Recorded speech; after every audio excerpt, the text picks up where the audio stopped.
Graças a Deus, irmãos. Amém. Como foi proposto para nós, então, esse mês, nós vamos estar estudando especificamente esse versículo. 2 Timóteo, capítulo número 3, verso 16, é um versículo clássico. E logo de cara, quando a irmã Alexandra passou esse versículo, eu falei para ela que esse versículo, ele consta dentro de uma doutrina, que a gente chama de doutrina da inspiração.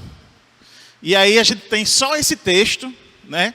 Em toda a Escritura, a gente tem só esse texto em que fala e que Paulo afirma aquilo que outros textos do Antigo e do Novo Testamento têm, a gente chama por implicação, falando sobre a doutrina da inspiração. Mas hoje nós não vamos nos deter especificamente essa doutrina, nós vamos nos deter aquilo que ela nos passou para hoje, que é sobre essa parte aqui, ó, ensino.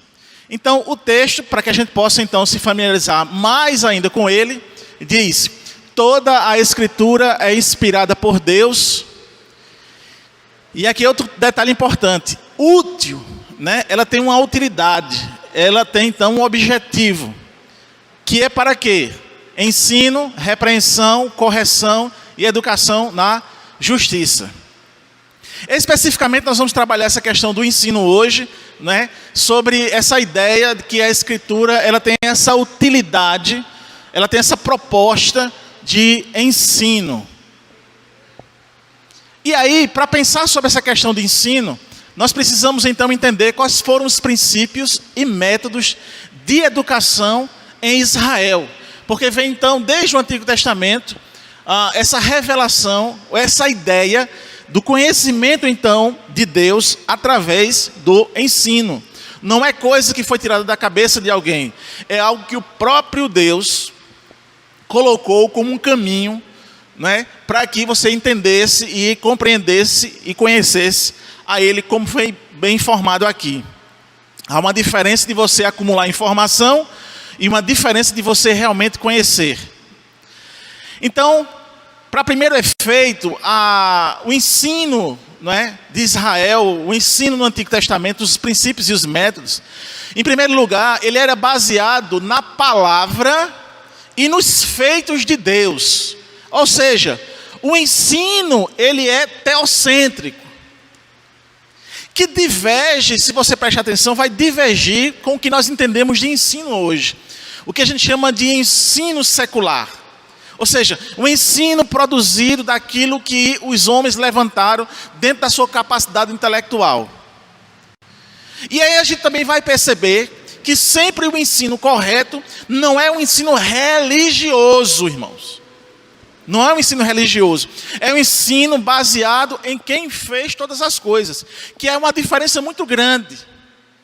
Se na Idade Média a igreja foi acusada de prender os cientistas e não ter desenvolvimento científico, como nós tivemos dos 200 anos para cá, não foi por causa de Deus ou da Bíblia, mas foi por causa da religiosidade. É diferente. Porque, a gente diz isso? Porque quando uma sociedade ela se baseava, então, no conhecimento teocêntrico, você tem uma comunidade bem desenvolvida. E aí olha para Israel hoje, uma comunidade pequena, menor até mesmo que a Paraíba, mas de uma gigantesca evolução científico-tecnológica. Por quê? E aí, como um crente, né, eu devo justamente a esses métodos e princípios, que vêm desde as primeiras gerações, desde Abraão, centrada em quem fez todas as coisas. E aí uma diferença enorme. É tanto, olha, presta atenção, é tanto que Israel, eles ganhavam as batalhas naquela época, nem tanto porque a gente pensa que vinha a mão de Deus, e em alguns casos a gente viu que vinha, mas estava também configurado, alinhado ao que Israel tinha aprendido. Por exemplo, Deus ensinou que os mortos deveriam ser enterrados. Por quê? Por causa da disseminação de doenças que os cadáveres passam para quem está vivo.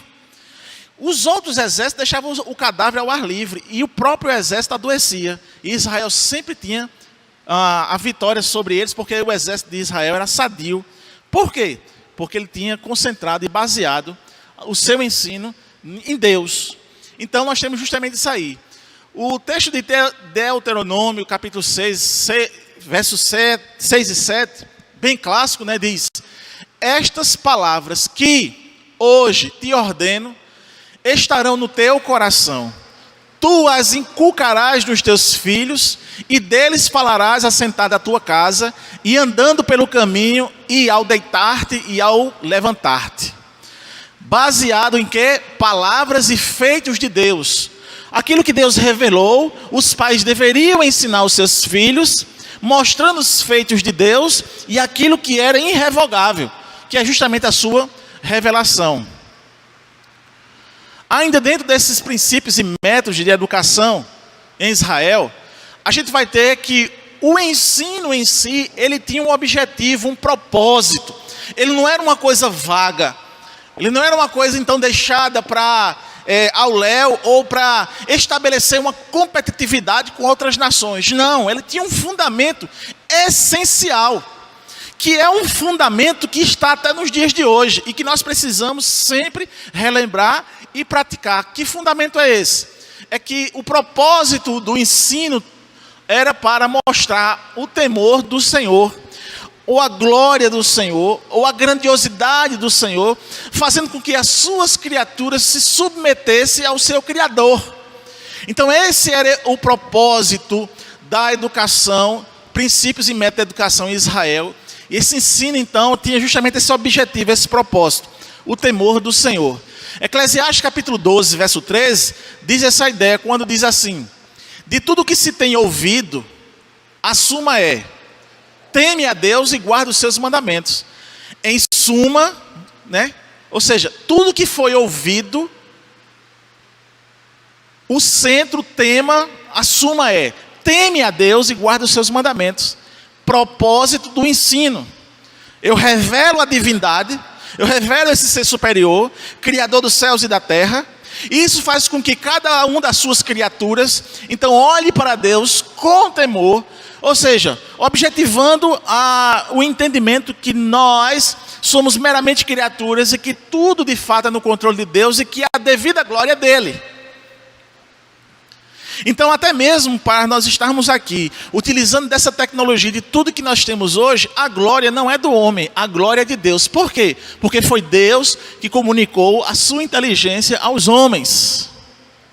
Mas infelizmente, por causa do pecado, o homem tem essa tendência de ser ególatra, né, vaidoso, e pensar que tudo que ele realiza e faz é pela força, é pela intelectualidade ou pelo dinheiro que tem, não é?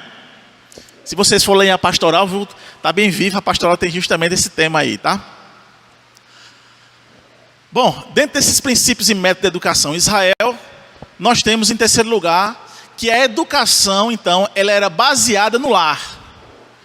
É interessante que nos dias de hoje, a gente vê o debate sobre o homeschooling, que é, na verdade, uma tendência americana e europeia, de ensinar as crianças em casa, ou seja, que a escola da criança seja em casa.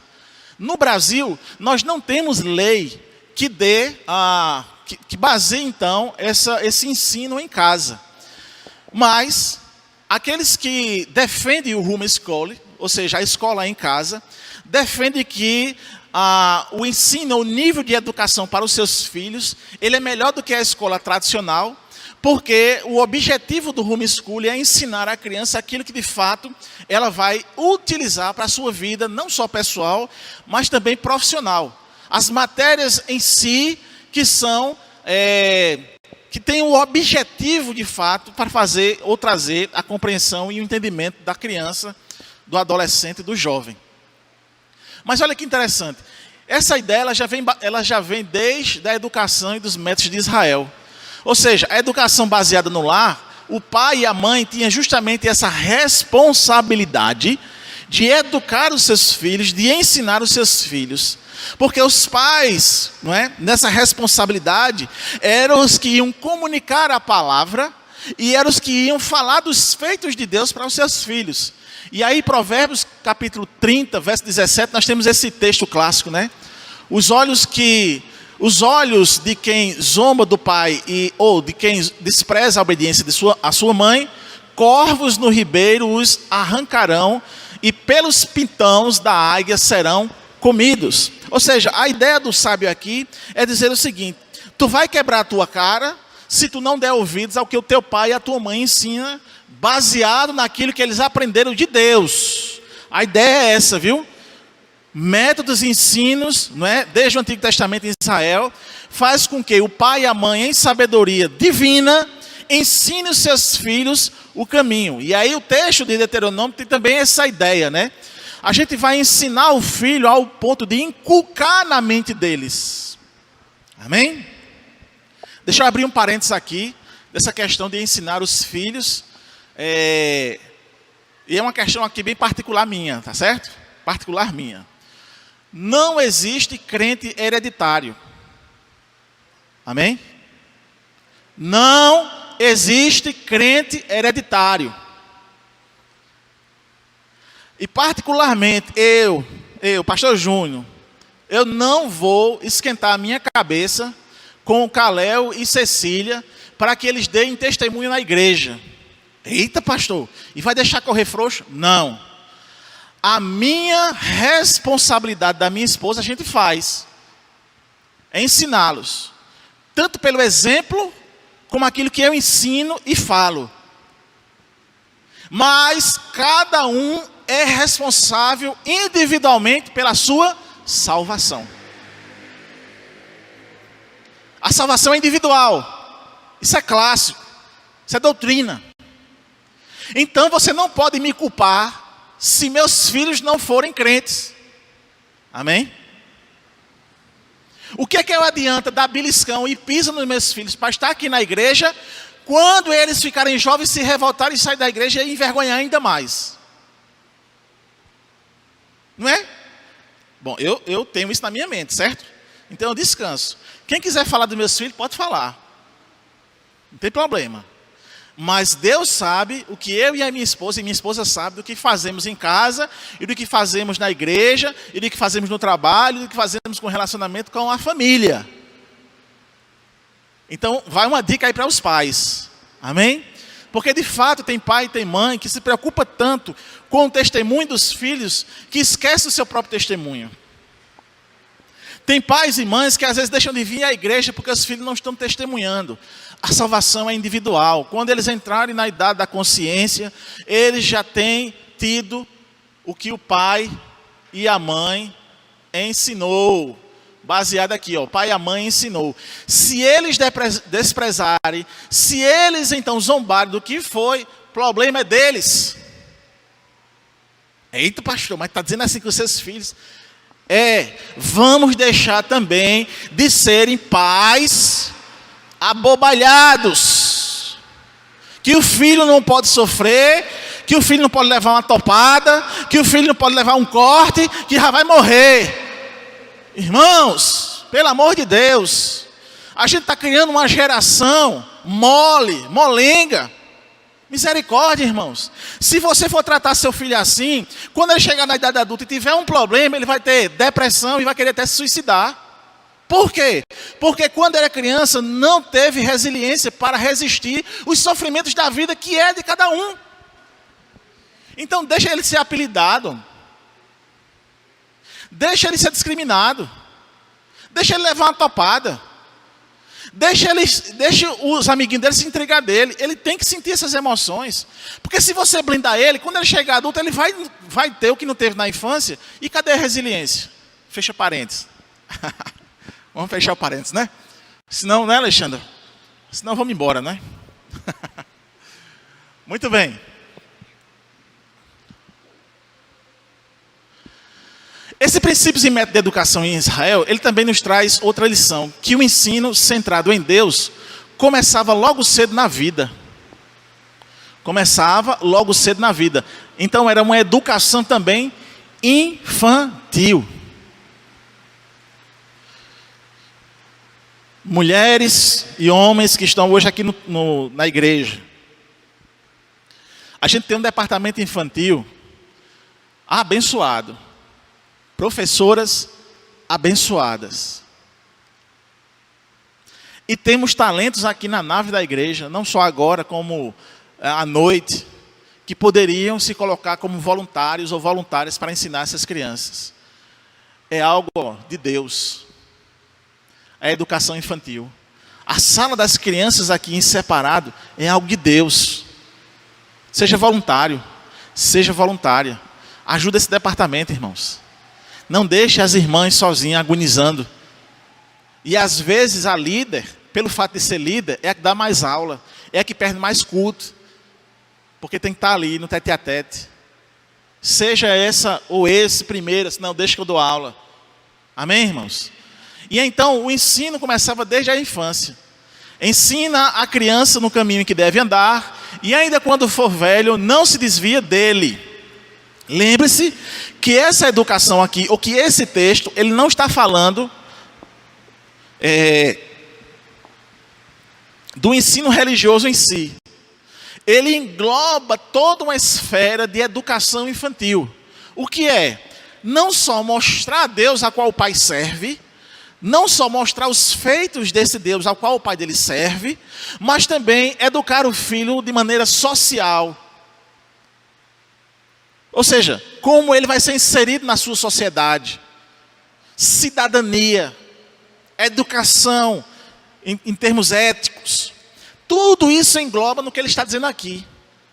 Se você ensina a criança então a ser educada, ele quando crescer, ele vai lembrar dos ensinos. Exemplo. Eu sou da geração de Xuxa, viu? Tenho 42 anos.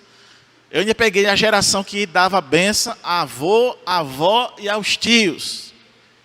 Os meus meninos hoje têm uma dificuldade grande. Acaba de ter que dar. Vai pedir a benção do seu avô, vai pedir a benção da sua avó. O que é isso? É justamente essa educação infantil dos bons modos que os pais ensinam a seus filhos e fazem com que reproduzam isso. Entenderam, irmãos? O exemplo da benção, de pedir a benção, é um exemplo dessa educação.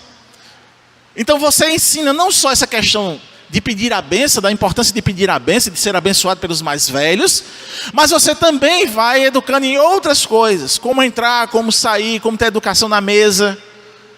Enfim, engloba tudo o que a gente precisa como educação. Entenderam, irmãos? Então não é apenas uma questão espiritual religiosa. Ou seja, eu ensinar o evangelho. Sim, o conteúdo do evangelho no ensino da criança é essencial. Mas o texto engloba tudo. Ensino de Deus, dos seus feitos e da inserção da criança na sociedade. Para quando ele cresça, seja um adulto então, que não vai desviar dos bons costumes, do bom ensino que teve dos seus pais. E é uma questão também interessante nós analisarmos, e você agradecer a Deus ao lar que você é inserido e dar a oportunidade de você, pai e mãe, que está aqui na igreja, de dar a seus filhos uma educação diferenciada. E como é que você sabe disso? Que é uma educação diferenciada? Vai numa escola municipal do ensino infantil ou numa creche. Vai numa reunião de pais, para você se ajoelhar e agradecer a Deus pelo lar que você tem. É um lar totalmente destruído. As crianças, elas não aprendem o nome pai e mãe, a primeira palavra. A primeira palavra é um palavrão que elas aprendem.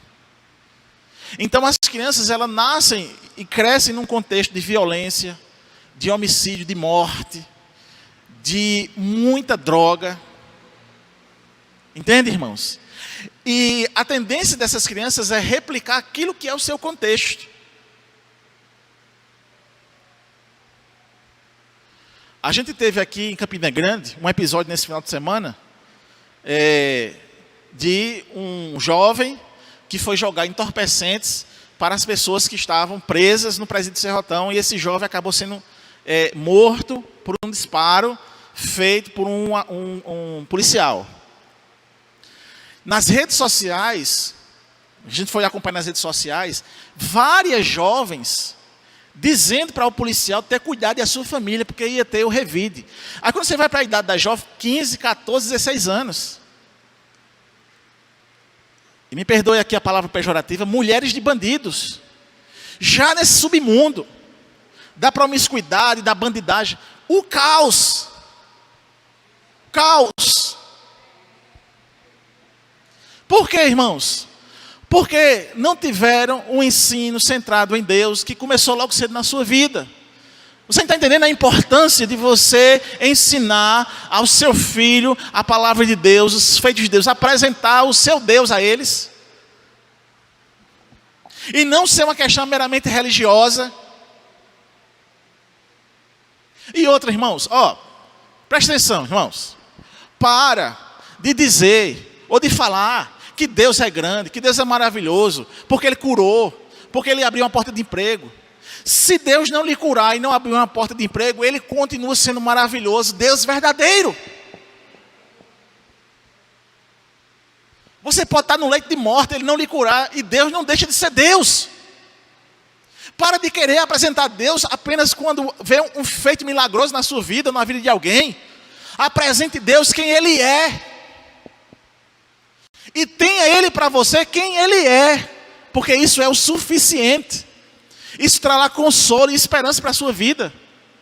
Porque se eu penso em Deus apenas pela uma cura de uma doença, pela uma porta de emprego, quando eu estiver desempregado ou doente, esse Deus vai estar bem longe de mim, do meu coração. Amém?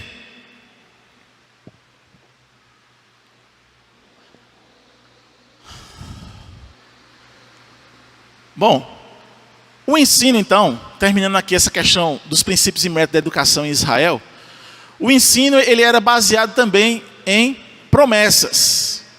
Em que promessas são essas? É baseado na aliança que o Senhor fez, a aliança do Senhor.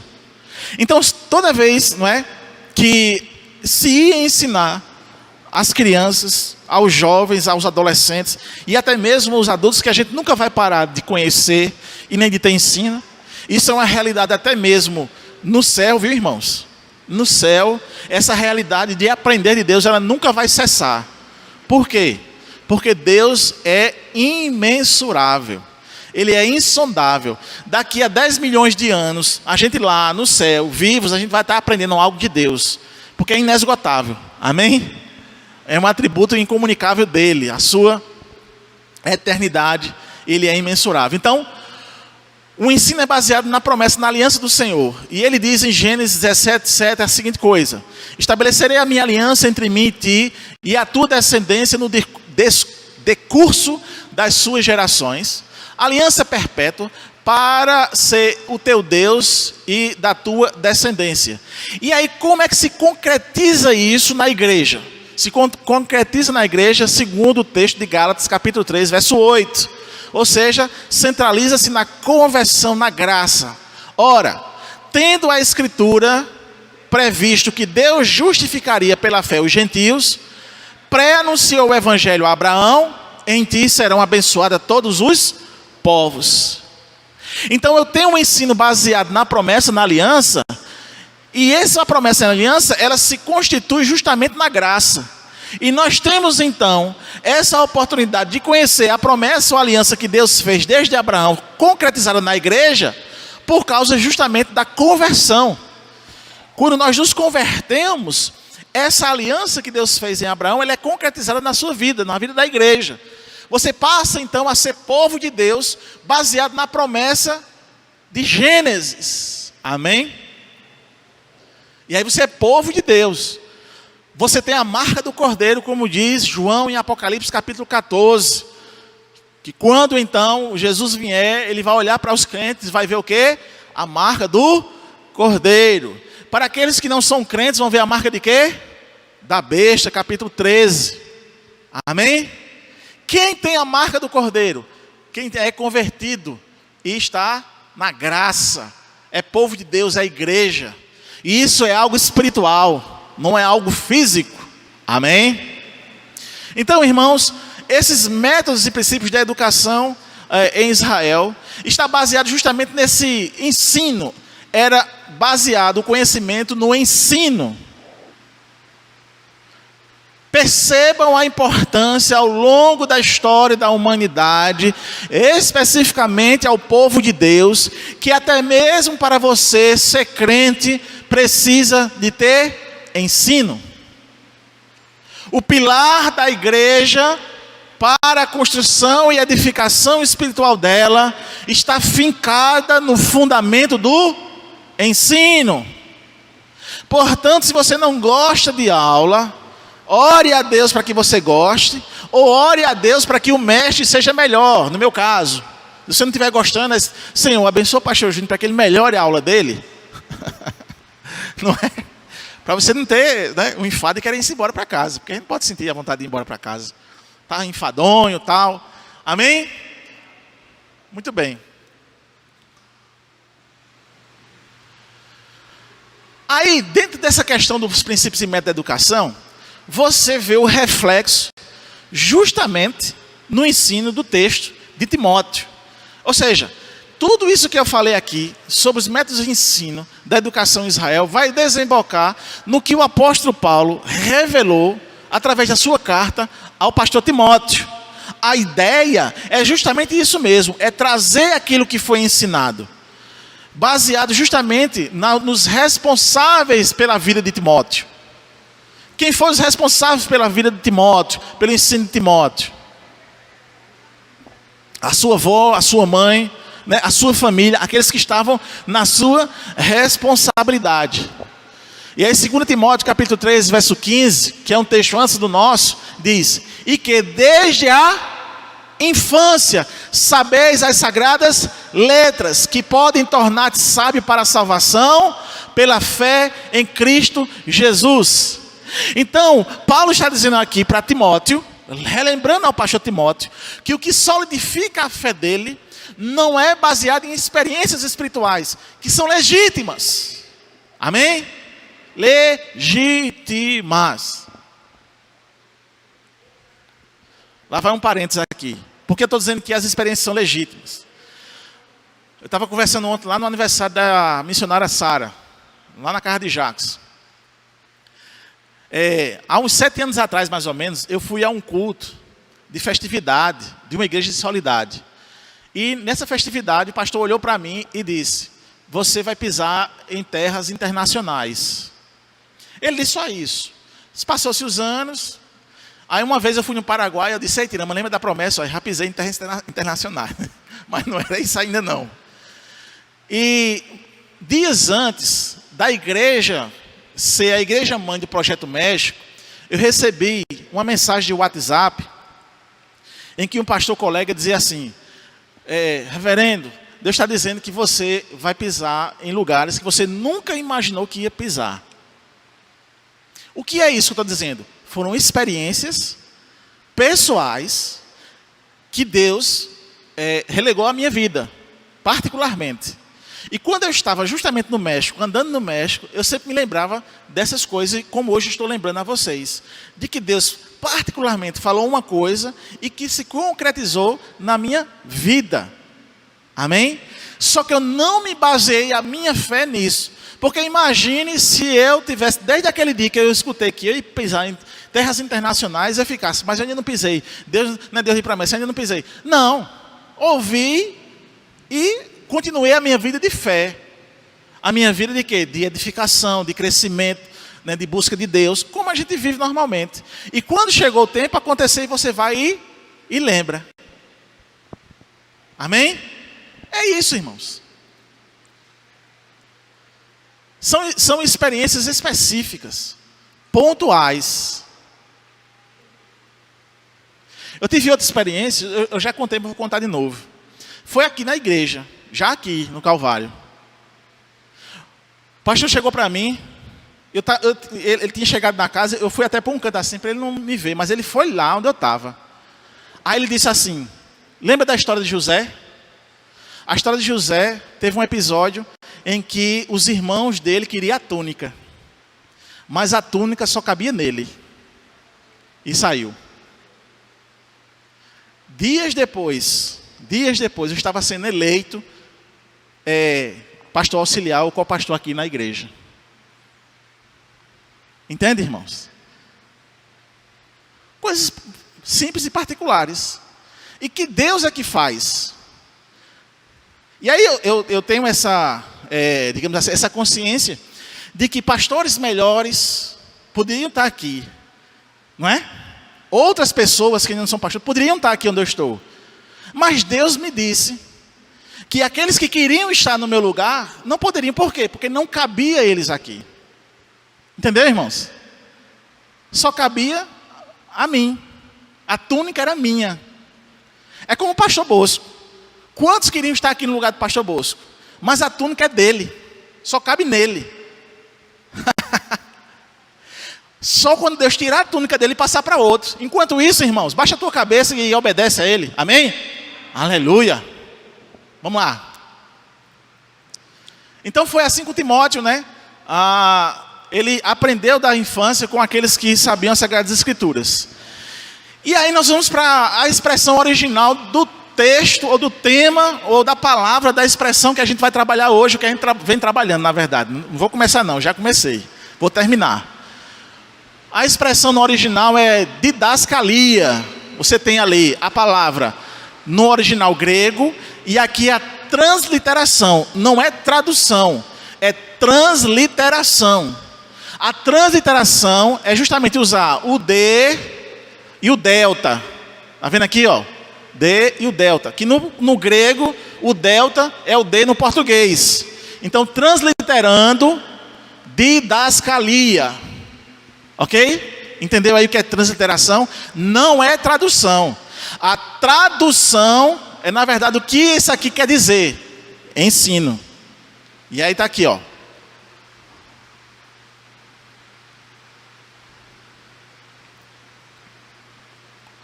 Eu coloquei as duas expressões que também quer dizer, mas didascalia, certo? É ensino, que também quer dizer, em outras expressões ou em outros textos, doutrina e instrução, que dá no mesmo. Mas preste atenção, irmãos, quando o apóstolo João, ele está escrevendo a carta à igreja de Éfeso, são 3 cartas, e ele escreve justamente para a igreja de Éfeso, não diz que é para Éfeso, mas as 3 cartas de João, o endereçamento primeiro era para os leitores em Éfeso. Ele vai dizer que, ele vai usar o termo assim, sã doutrina. Sã doutrina é porque ele estava dizendo que a doutrina que se tinha construído no meio da igreja estava doente. E que precisava então curar essa doutrina ou ter uma doutrina sã, saudável. A ideia, então, parte justamente aqui de doutrina. O que João estava querendo dizer? É que estavam ensinando coisas erradas a respeito do Evangelho. E era preciso ensinar as coisas certas do Evangelho para que as pessoas voltassem à doutrina correta, saudável, sã. E aí então tem por isso que a palavra doutrina, ela também é aplicada para didascalia, ou você poderia traduzir para doutrina. E também você poderia traduzir para instrução. Por quê? Porque quando você está ensinando, você também está instruindo, trazendo instruções para que você bote em prática. Então, didascalia não só diz ensino, a expressão original, mas também fala sobre doutrina e instrução. Estão interligados.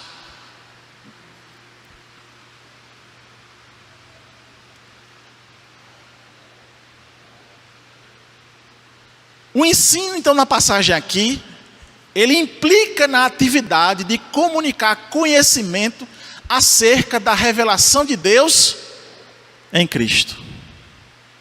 Então, a ideia que Paulo está dizendo para Timóteo, quando ele usa a palavra ensino, é essa ideia aqui. Implica na atividade de comunicar conhecimento. Então, o ensino é esse. É essa atividade de comunicar o conhecimento acerca de quê? De Deus em Cristo. Então, irmãos, a igreja, ela tem essa coluna, digamos assim, não, melhor, esse fundamento para a sua edificação. A igreja que não tiver ensino, ela é morta. Ela pode estar cheia de gente, mas ela é morta. E se a igreja tiver um ensino que é doente, tem ensino, mas é doente, ela é morta também. Pode estar cheia de gente, mas ela é morta. Então acabe com essa história, acabe com essa análise, essa avaliação de igreja cheia, ser uma igreja abençoada. Acabe com isso. Isso é errado. Porque encher um palco, encher uma nave, encher um teatro, encher um espaço de gente, necessariamente não vai ser com o evangelho. Se eu levar um humorista com piadas mais promíscuas, eu vou encher o teatro, eu vou encher os bancos da igreja, eu vou encher tudo. Se eu trouxer uma banda que canta bem, que toca bem, eu vou encher. Então pare de avaliar a igreja pelo número. Isso é errado. Avalie a igreja pelo conteúdo, pelo testemunho, pelo aquilo que é pregado nela, pelo aquilo que é ensinado nela. Então, se o que é ensinado na igreja é evangelho, o compromisso é com o evangelho, se apegue a essa igreja, agarre e tente ser um reprodutor do ensino da palavra. Amém? Todos nós recebemos esse dom de comunicar o evangelho, irmãos. Todos nós recebemos o dom de comunicar o evangelho. Talvez o seu dom não é para estar com o microfone aqui em cima. Como a Alexandra disse, vai lá para cima. Eu disse, não, meu lugar é aqui embaixo.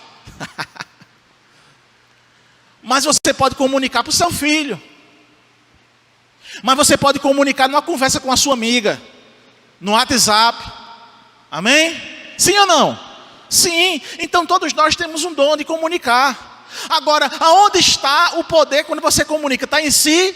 É na sua palavra persuasiva? Não. É na própria palavra de Deus. O poder está nela. E que bom, né? Porque se eu fosse convencer alguém pela minha argumentação, eu estava fadado ao fracasso. Eu tinha que chamar Sócrates, Aristóteles, eu tinha que chamar Leandro Carnal, não é?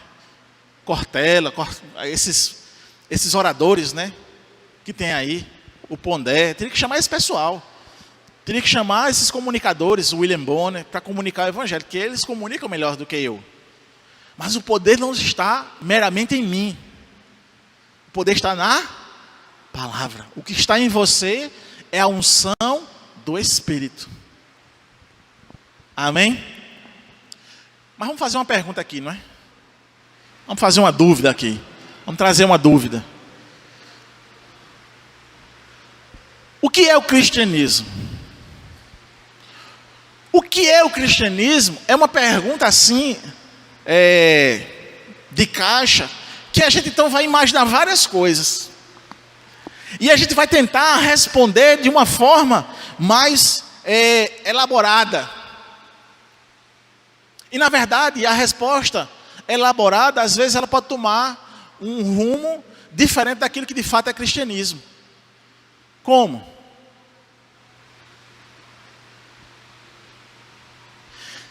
Se nós aceitarmos que a Bíblia é um mero livro de religião, sem inspiração divina, insuficiente, cheia de erros e impossível de ser entendido, então ele não nos servirá para nada.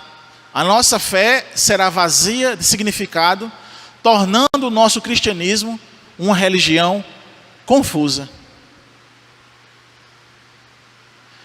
E para responder o que é cristianismo, a resposta do que é o cristianismo é o que você aprendeu e absorveu daquilo que a Bíblia lhe revelou.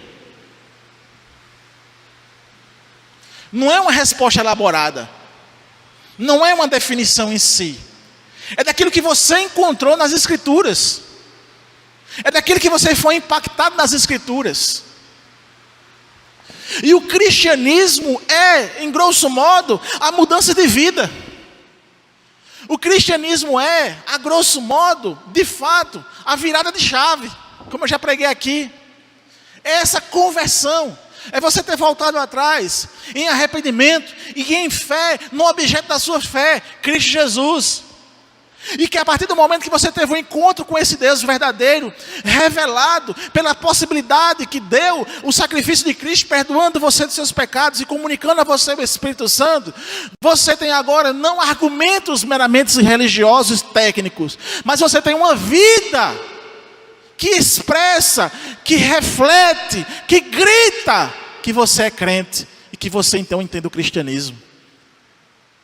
Não é o poder argumentativo meramente, é a vida transformada. Cristianismo é vida transformada que faz com que se amolde aquilo que é revelado da vida de Cristo aqui. Daquilo que é revelado pela sua carta, pelas suas cartas. Daquilo que é revelado pelo Evangelho. Daquilo que é revelado pelos profetas. Daquilo que é revelado em todas as escrituras, em toda a escritura. Cristianismo é justamente essa coisa grande e também essa coisa pequena. Amém, irmãos?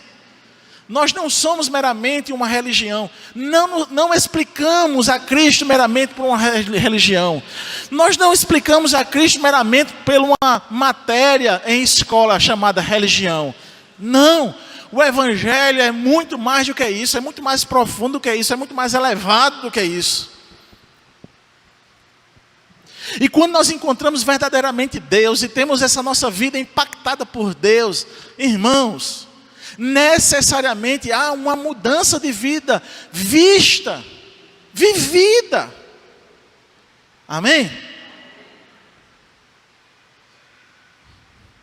Eu não sei se é por causa de mim, particularmente, se é um jeito que eu tenho, não é? Desde que eu me converti, que eu não entendo às vezes as pessoas que se convertem não se jogam para a obra do Senhor. Se joga. O que é se jogar? É estar pronto para tudo. O que colocar na mão para fazer e tem como fazer, fazer. Porque tem gente que fica, olha, vou dizer outra coisa aqui. A gente fica às vezes preocupado em fazer a obra do Senhor porque alguém vai chegar e dizer assim, rapaz, era para ter feito assim, não é para ter feito assim não. Dá vontade de dizer assim, por que tu não fez? E outra coisa, dá vontade de dizer assim, e quando tu faz, tu não tem erro não? Tu é Jesus, é? Na obra do Senhor, irmãos, a gente tem que estar voluntário para fazer. Sabe por quê? Porque aquilo que ninguém poderia fazer, Ele fez na cruz do Calvário. Então, o que é que eu faço para Jesus que vai devolver absolutamente nada? Então, o que tiver para me fazer, eu faço, eu me desgasto. Eu me desgasto.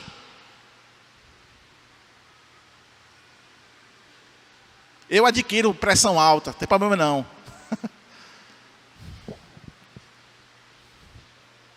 Eu fico às vezes pensando assim, rapaz, eu vou ter que tomar um ansiolíticozinho, que eu estou meio ansioso, assim, que é muita coisa. Não tem problema não, vamos se desgastar. Porque foi isso para que... O que é se desgastar para o Evangelho em face do que Jesus fez por mim? Amém? Pobre homem e mulher que fica olhando para a obra do Senhor e diz, mas rapaz, eu fiz isso, mas teve isso assim, isso assim, assim. Que infelicidade. Eu já fiz isso algumas vezes. Uma vez eu estava em São Vicente, Seridó, passei 7 anos lá. Aí eu morava num quartinho atrás.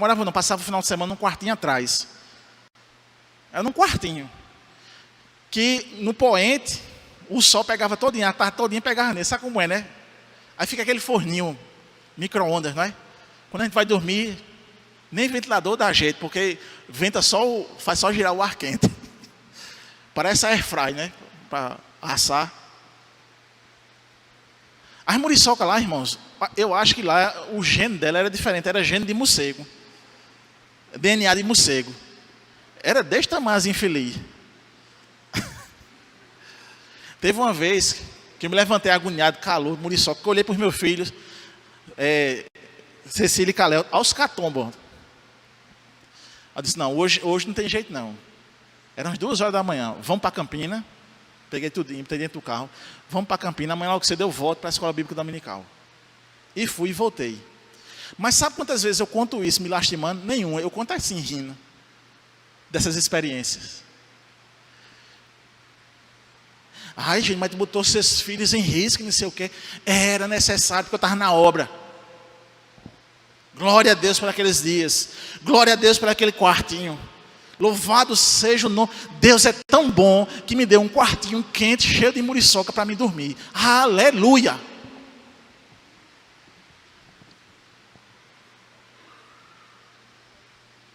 7 anos, irmãos, 7 anos, indo e voltando 70 quilômetros, porque eu não podia morar lá. Eu trabalhava aqui, minha esposa trabalhava aqui, mas os irmãos lá aceitaram assim. Mas foram 7 anos viajando, uma vez na semana, na quinta e no final de semana. Não furou um pneu. Aliás, uma vez estourou o pneu, sabe por quê? Eu estava indo para lá, estava levando de carona, e eu procrastinei a troca dos pneus. Os bichos estavam careca, e eu fiquei procrastinando. Não, depois. Aí foi disse, não vai não trocar não, é para ir. Aí passei naqueles bituquinhos que tem na estrada, sinalizador. Aí rasgou o pneu. Pronto, agora eu vou trocar. Mas só foi isso. Por quê? Porque foi erro meu. Amém, irmãos? E às vezes a gente fica perdendo tempo.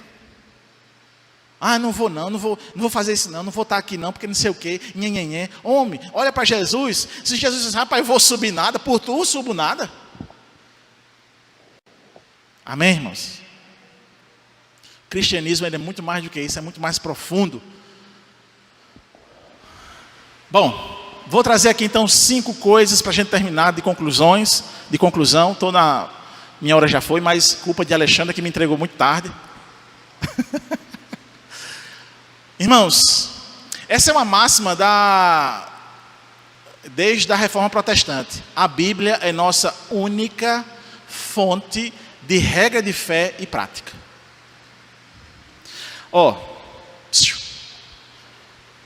Você não atua de forma prática e de entendimento de Deus porque fulano teve uma revelação. Não, a sua fonte é Bíblia. Ali já está tudo o que é necessário e suficiente para você entender sobre Deus, você e a salvação. Não vá atrás de profetada não, irmãos. Não fique atrás desses profetas não. Eu não estou anulando a profecia, porque eu disse a vocês aqui 3 delas que aconteceu e realmente cumpriu-se. Mas eu não fico atrás disso. Por quê? Porque para mim a revelação necessária e total está aqui, Bíblia. Ela é minha fonte. Ela é minha regra. Amém? 2. A Bíblia é plenamente inspirada pelo Espírito Santo. Isso quer dizer, sabe o que, irmãos? Que os autores da Bíblia, quando eles foram escrever, eles não foram pegos num transe, não. Eles escreviam de acordo com as suas experiências, de acordo com aquilo que ele aprendeu. Ele vai olhar e passa no papel. É tanto que alguns historiadores dizem que Mateus teve como base Marcos para escrever o seu evangelho. Só que, o que é que acontece na inspiração? Na inspiração que tem a sua fonte pneuma, né? A inspiração pneuma, o sopro. Mesmo diante das experiências dos autores, dentro da sua maneira de escrever, é tanto que você vai ver a gramática é diferente um do outro. Por exemplo, a gente teve quinta-feira aqui, e o pastor pregou em Hebreus, e o pastor afirmou uma coisa que alguns teólogos afirmam, que pela escrita, pelo modo de revelar, e pela a tendência de falar daquilo que ele conhecia do Antigo Testamento, era Paulo o autor. Vocês perceberam isso? Então é a característica do autor que está ali impressa.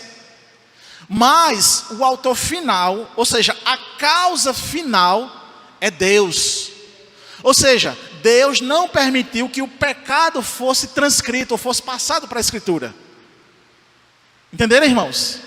Então aquilo que foi passado para a Escritura foi realmente a divina de Deus, escrito aos moldes dos autores. Mas a causa final para o conteúdo é inspirada pelo Espírito Santo. E outra, é plena. Da primeira letra de Gênesis à última letra de Apocalipse. Toda ela é divinamente inspirada. Ela jamais tem partes que é inspirada e partes que é humana. Não. Não. Inclusive, isso foi uma máxima, né, no século XIX, com os chamados, o advento da teologia liberal, que então alguns teólogos como Kierkegaard, Rodolfo Bultmann e outros, eles diziam que algumas coisas que estavam reveladas nas Escrituras, por exemplo, o nascimento virginal de Cristo não era literal, porque era impossível que alguém nascesse sem ter um relacionamento íntimo. Entende? Então o que acontece? Ele vai dizer que ali era uma narração alegórica, que na verdade houve a participação íntima, ou que o mar vermelho não abriu. Enfim, os teólogos liberais, eles vão fazer justamente isso. Eles vão dizer que partes da Bíblia é inspiração, é a palavra de Deus, e partes é palavra humana. Nós entendemos que todo o conteúdo bíblico é de inspiração divina. Não existe nenhuma parte que venha de elucidação humana, nenhuma. Consequentemente, então, em terceiro lugar, a Bíblia é clara em suas declarações sobre salvação e santificação. Qual é o problema, então, de não entendermos algumas partes bíblicas? O problema não está em Deus, o problema está em nós. Porque como é que você quer discutir alguém que é insondável com alguém que é sondável? Com alguém que é infinito com alguém que é finito? A nossa mente finita, pequena. Como é que você quer discutir, então, com a divindade? E o meio que ele então quis fazer com que fosse revelado ele. Então o problema não está nas Escrituras, o problema está em quem interpreta as Escrituras. Entenderam? Amém? Muito bem. Quarto lugar, a Bíblia é inerrante em todas as suas afirmações. Então você encontra o erro na Bíblia, mas o erro não é dela, é seu, pela limitação da interpretação. Quinto lugar, a Bíblia então é suficiente para nos ensinar tudo em matéria de fé. Suficiente. Ei, a Bíblia é suficiente para lhe ensinar tudo o que você necessita para a revelação. Pode chover canivete, mas se não está na Bíblia, não é de Deus. O cara pode ter achado um livro de ouro, pegado esse livro de ouro e vir flutuando pelas montanhas. Você ia ficar doidinho, não ia? Eu ia. Eu digo, ixi, Maria, ó, o cabo aí é poderoso, né? Mas era o cão levando ele. Nada de extraordinário que possa acontecer na terra ou fora da terra vai substituir a suficiência das Escrituras. E olha que coisa maravilhosa. A gente tem isso desde os primórdios. O método de revelação para a humanidade a gente tem desde os primórdios. Mesmo antes da escrita, a palavra de Deus já existia. Mesmo antes da escrita, a palavra de Deus já existia. Quando Adão comunicou a Eva, a Eva comunicou aos filhos, os filhos dos filhos, os filhos dos filhos, e aí foi se comunicando. Aí chegou a escrita cuneiforme, que você escrevia, você cunhava, pegava um pedaço de barro e cunhava um símbolo, e vários símbolos traziam então um texto, uma interpretação de algo que você queria comunicar. Aí você tem não só no barro, mas você também tem nas pedras. Existem achados arqueológicos que estavam descrevendo o dilúvio, talhado na rocha. E quando alguém chegava e via, ele era revelado que houve o dilúvio, porque ele lia talhado na rocha. Aí veio os fenícios e elaborou então a escrita. Então aquilo ali, então, sendo elaborado, chegamos ao hebraico e o aramaico, e aí então começou a ser registrado na escrita aquilo que já havia sido revelado de boca em boca e na escrita cuneiforme. Agora nós estávamos com o quê? Com o papiro. Depois do papiro, a tecnologia foi aumentando, nós tivemos o pergaminho, que era então, o papiro era com aquelas caniços, que provavelmente a Aurizete Pastor Boas conheceu lá no Oriente Médio, né? Aquele papel mais elaborado. Depois veio então o pergaminho, que era com couro, era uma coisa que demorava mais, bem mais elaborada. Depois veio uma coisa mais fina, que era o vitelo, né? Coisa de rico, mas estava lá impressa as escrituras, até chegar a celulose, né, que até hoje nós temos, e depois o meio eletrônico. Então olha que coisa maravilhosa que Deus providenciou para nós, irmãos. Desde os primórdios a sua revelação. E tem crente que reclama e acha ruim que vai ler. Foi um método que Deus escolheu de forma eficaz para o conhecimento dele. Amém, irmãos? Que Deus abençoe. Nós vamos orar. Bondoso Deus, te louvamos e te bendizemos por mais esta manhã que o Senhor nos concedeu, por esse momento que tivemos aqui, elaborando e pensando sobre esta palavra ensino.